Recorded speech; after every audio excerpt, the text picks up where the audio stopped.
Bonjour Nora, Bonjour, est-ce que tu pourrais te présenter s'il te plaît? Nora Sediki, maman de 2 enfants de 5 et 11 ans, sans emploi. Il y a 1 an, je suis sur Perpignan. Voilà. Et depuis quand tu as rejoint le mouvement? Depuis presque le début. Et pourquoi tu as rejoint? En fait, c'était parti juste un ami qui m'a emmené sur un rond-point, donc c'était P-Sud. C'était la première fois que je voyais que ce mouvement existait. Je m'étais habillée en bouton et j'étais sur le rond-point pour la première fois. Tu es resté sur les ronds-points ou tu es allé en ville faire des manifs? La première fois, c'était sur le rond-point. Après, on a bougé. Je pense qu'on a rejoint la manif en ville. Et c'est parti de là. J'ai pu quitter le mouvement à partir de ce moment-là. Le sujet qui t'intéresse le plus dans les revendications des Gilets jaunes, c'était quoi pour te faire sortir de chez toi en fait? C'est la dictature, l'injustice, la manipulation, tout ce qui rabaisse un peuple à le conduire à un conditionnement. Parce que je l'ai déjà vécu auparavant dans un autre pays, le pays d'où je viens. Donc je le voyais venir déjà depuis des années. Le mouvement était vraiment le reflet de mes idées déjà bien mûries depuis des années. Donc je le connaissais auparavant. Et quel a été le moyen pour toi d'exprimer ces idées-là?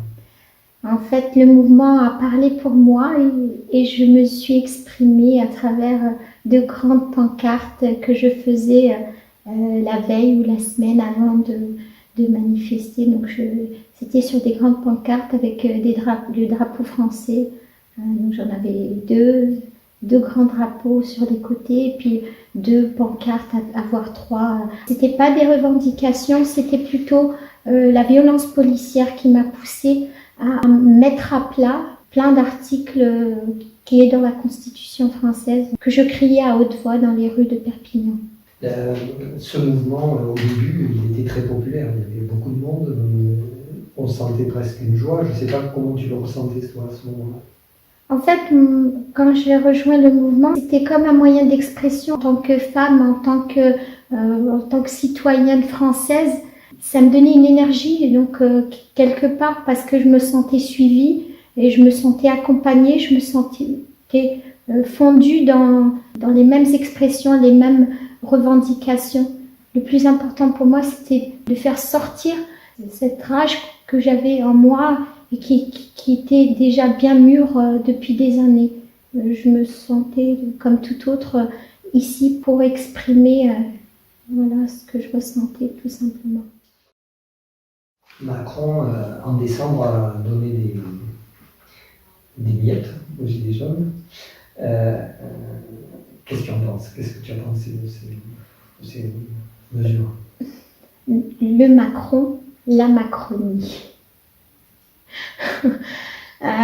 Macron, en fait, ne doit pas et ne devait pas rester en tant que président. Qui donne une miette ou pas, pour moi, c'était pas ce qu'on avait revendiqué, nous, Gilets jaunes ou le peuple. Donc les 100 € qu'il a donnés, on sait même pas pourquoi il les a donnés parce qu'en fait, ça rime à rien. Tout ce que vient de Macron, pour moi, n'a aucun sens. Donc j'ai même pas percuté à ses propositions. En fait, je ne l'écoute plus. En fait, je ne sais même pas quoi vous répondre. En fait, compte, j'ai pas de réponse. Il n'y a pas d'écho. Macron n'a pas d'écho en moi. Je vais te poser 3 questions maintenant sur tes ressentis. Quel était pour toi le moment le plus euphorique, joyeux dans cette période-là? L'idée du mouvement, j'ai trouvé ça génial. C'était en fait une délivrance. Il y a quelqu'un qui a symbolisé le mouvement pour qu'un peuple se réveille. Ça, j'ai trouvé ça génial. Le crier dans la rue, c'était là le moment le plus... Oui. Ton moment le plus difficile, ça serait quoi? Mon moment le plus difficile, c'est ma garde à vue dernièrement à Paris. Donc, tu peux nous raconter ce qui s'est passé?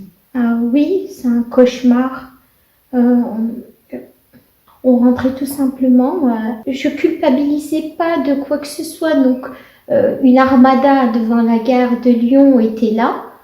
Je passe, je monte des escaliers face à l'armada et je vais en direction de la gare, tout simplement. Là, un agent me dit vérification d'identité. Il n'y a pas de souci, je sors ma pièce d'identité, je laisse l'agent faire son travail. Pourquoi pas, voilà. Par contre, par la suite, donc, il nous posait des questions par rapport à ce qu'on avait dans nos poches, est-ce qu'on avait des armes. Donc non, je n'ai pas d'armes.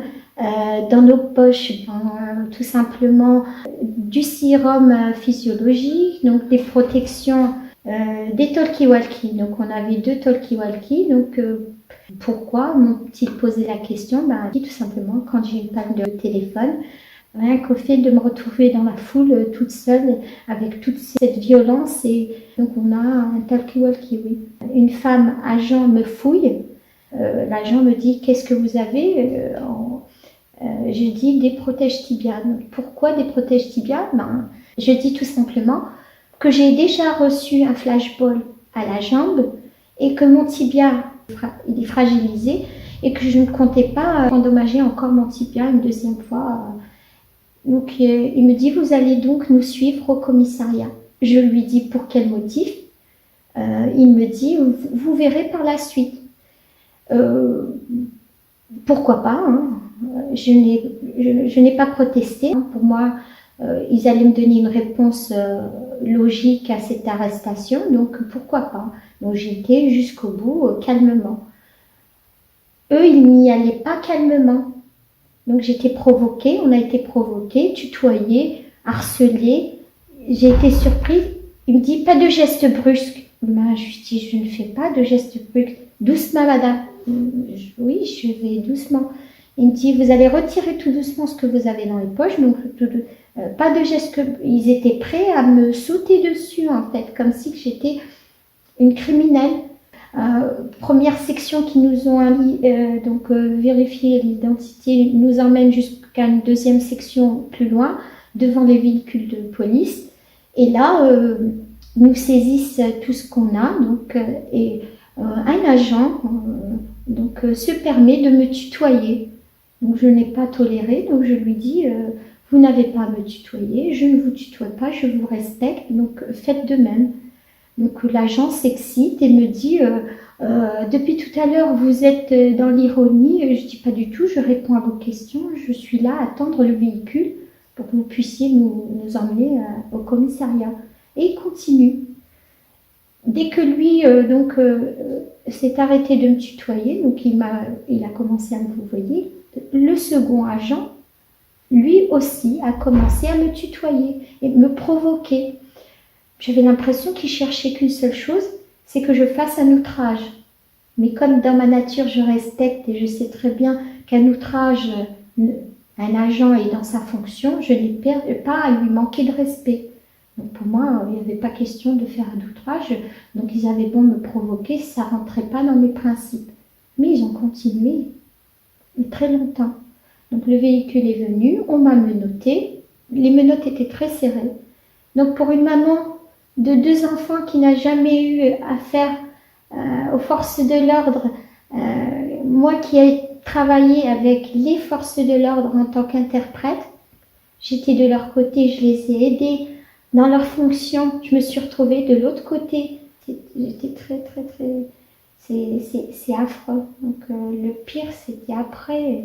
C'est un cauchemar dans la cellule. C'est tout le long des 24 heures que j'ai passées, c'était que ça, de la répression. On sent la répression. C'est pas possible qu'on ait un casier vierge et qu'on considère un protège tibia comme étant une arme prohibée.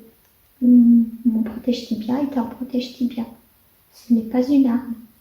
Donc, après, je ne sais pas votre question. Ça a duré combien de temps, 24 ans? Oui.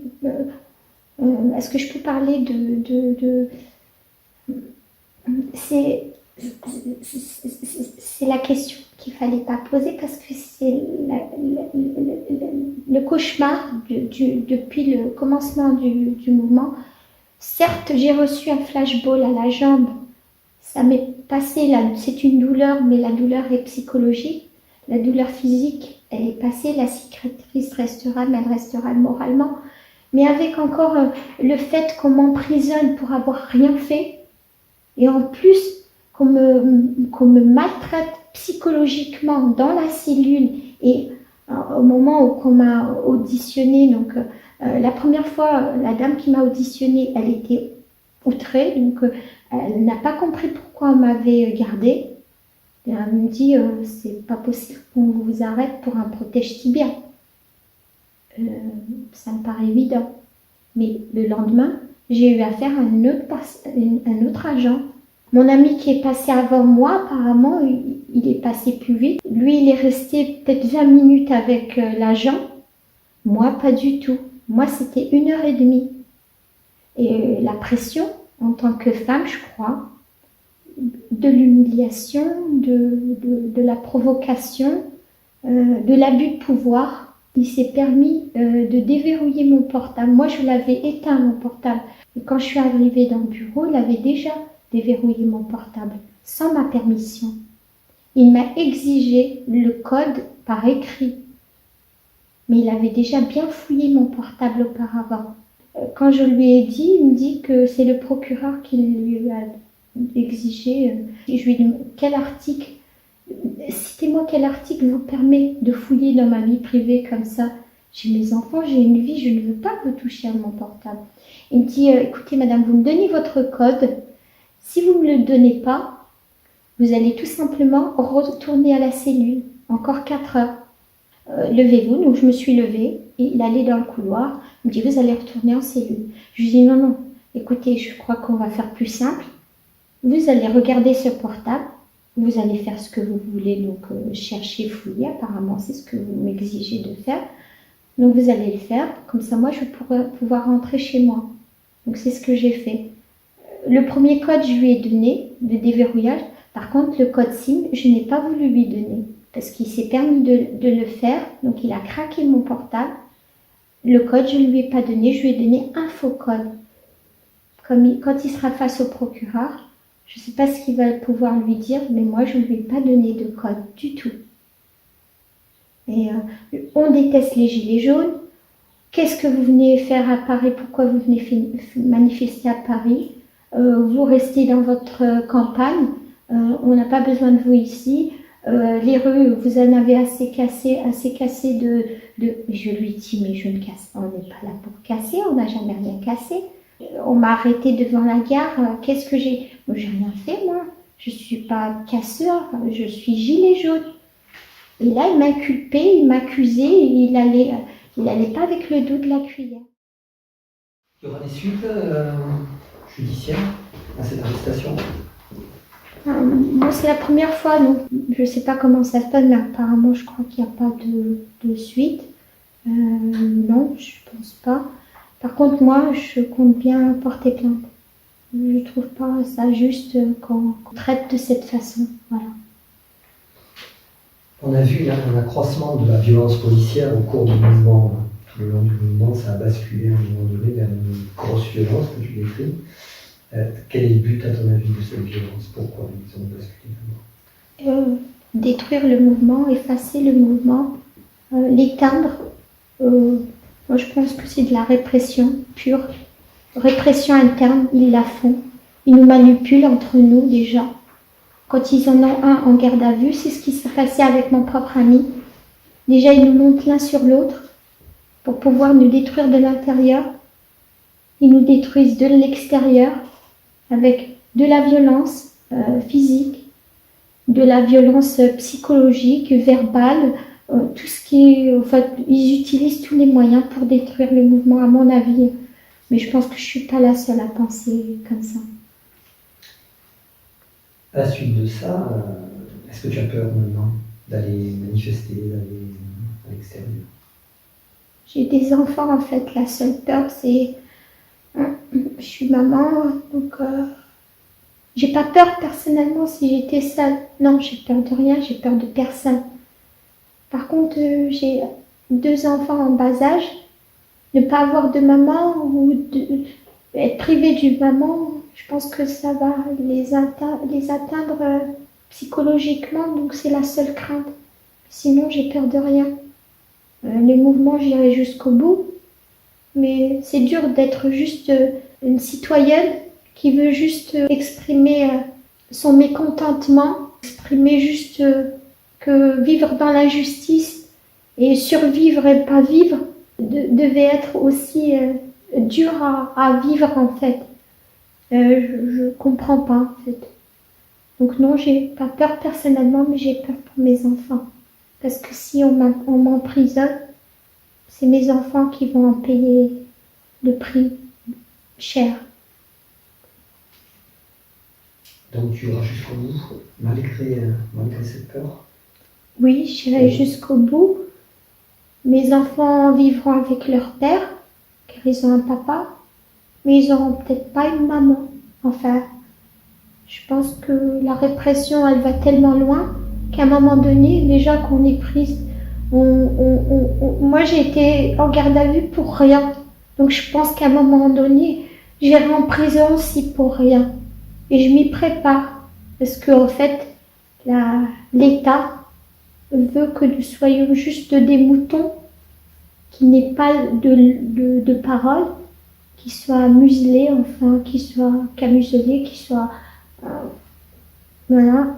Donc, je pense qu'ils feront tout et j'irai en prison pour rien.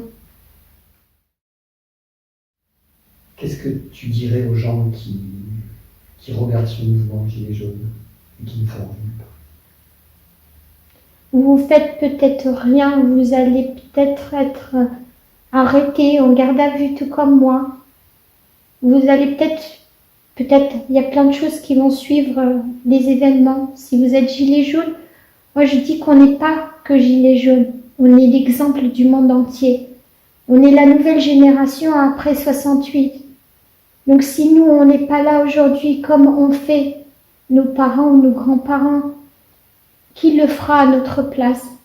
Donc je dis qu'il faut y aller jusqu'au bout.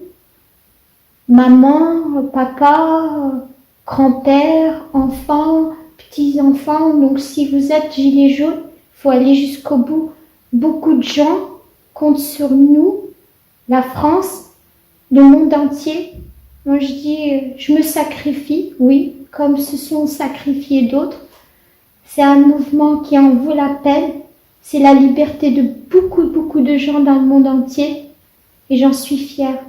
Faites comme moi, ou soyez-en convaincus. Allez chercher l'information et regardez ce qui se passe autour de vous, vraiment. N'attendez pas que l'information vous vienne servie dans un plateau, parce que ce n'est pas forcément la bonne information. Au nom Gilets jaunes, qu'est-ce que tu dirais par contre à ceux qui ne sont pas Gilets jaunes, pour les faire venir, pour les éveiller leur esprit?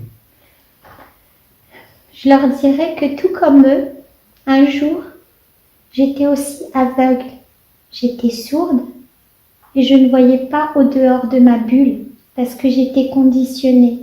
Mais j'étais conditionnée dans un autre pays. J'ai eu du mal à sortir de ce conditionnement.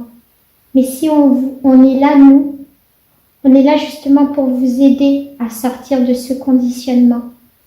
Allez chercher l'information et trouvez vous-même les réponses à vos questions. Ne comptez sur personne pour vous l'apporter, la bonne réponse. Moi, je suis convaincue personnellement. Je n'ai pas été guidée ou personne ne m'a imposé le mouvement. Vous avez peut-être peur, j'ai eu peur. La répression, c'est pour nous faire peur. Que vous soyez personne d'un certain âge, que vous soyez maman fragile, que vous ayez, oui, des craintes et tout, on ne vous demande pas d'aller à l'avant de ce mouvement où vous allez peut-être affronter ou vous confronter à des violences. Non, vous pouvez être présent autrement. Vous pouvez être gilet jaune en arrière-plan. Mais même si vous êtes dans une manifestation, vous pouvez être au fond, tout au fond, mais vous êtes là présent. Si vous êtes chez vous gilet jaune, Il y a des actions qui se font, des participations. Vous êtes tous, vous pouvez tous apporter votre savoir-faire, votre savoir-penser, tout ce qui est vous, tout ce que vous êtes. Donc, tendez-nous la main autrement, même si vous n'êtes pas dans la rue avec nous. Mais allez chercher l'info et donnez-vous les bonnes réponses et soyez convaincus que le mouvement est bien plus important que vous le pensez. Quelles seraient les mesures qui mettraient fin pour toi au mouvement? C'est-à-dire quelles revendications obtiendrais-tu qui disent c'est bon, on peut arrêter? D'un geste, je dirais, tout récurer le système et en mettre un qui soit élu par le peuple. Ça serait la solution. On n'a pas besoin de petits virus qui s'incrustent, qui vont alimenter un peuple qui va pourrir. Et pourrir de quoi? De pauvreté.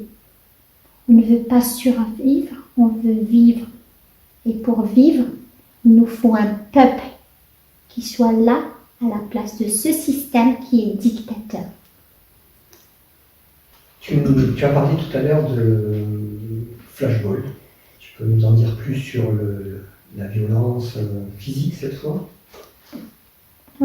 Alors, après la violence morale, la violence physique, on l'oublie, mais elle reste dans les esprits. Oui, j'ai reçu un flashball, ça fait très mal. Ça fait très mal et ça peut engendrer des complications. Donc le flashball est une violence, mais le gaz qu'on absorbe à chaque fois qu'on va manifester, ça, c'est encore le pire des crimes. Je préfère recevoir des coups, des tirs de flashball que d'être empoisonné. C'est une arme chimique utilisée contre un peuple français. Donc un crime contre l'humanité. Les flashballs, pareil. Moi, je le subis tout le temps. Donc ça va que je suis coriace apparemment. Je suis de la mauvaise graine qui crève jamais. Le flashball sur le coup, oui. D'ailleurs, pas que le flashball. J'ai des amis qui ont reçu des tirs de goupilles, de gaz lacrymogène. On nous vise, il est tiré sur nous. Donc, c'est une goupille donc, qui est composée de 7 pastilles, qui fait à peu près 7 dimensions en plastique, en PVC, qui est tirée en direction du visage, de la tête et du torse, donc sur le corps.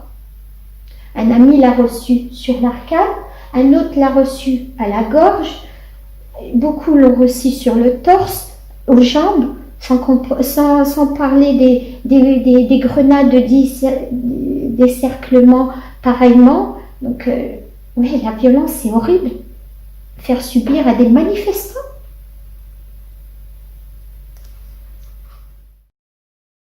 Tes filles, tu as dit qu'il y avait des filles, quel âge ont-elles? Ma petite, elle a 5 ans et ma grande en a 11. Est-ce qu'elles te parlent des fois du mouvement ou tu leur en parles? Elles savent que maman est gilet jaune, que maman va crier Macron démission. Ma petite d'ailleurs, elle sait qui est le méchant et qui est le gentil. Donc oui, parfois elle crie Macron démission et puis elle crie maman, je sais qui est le méchant. Oui, je pense qu'ils savent et qu'ils comprennent. Ma grande, quand je vais manifester, elle appelle toutes les 10 minutes à peu près parce qu'elle a peur. Elle s'informe, donc elle voit qu'il y a des choses qui se passent et des violences et elle a peur pour sa maman. Oui, mes 2 filles ont peur pour leur maman et comprennent complètement ce qui se passe. Elles sont fières de toi? Oui, elles sont fières parce qu'elles savent que les gilets jaunes sont comme des sauveurs.